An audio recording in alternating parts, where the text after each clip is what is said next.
So hello Sir Arnie, no, napaaga yung inverter mo yan. Dito na kagad, no. Kahapon lang natin in-order yan.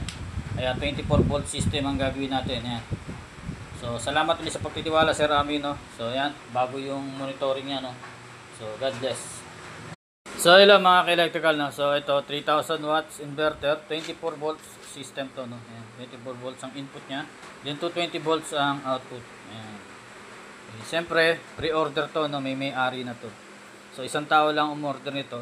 Then kagandahan nga nito na bago yung mismong model na ng inverter ng Payto, no. Ayan. So tingnan natin, no. Ayan.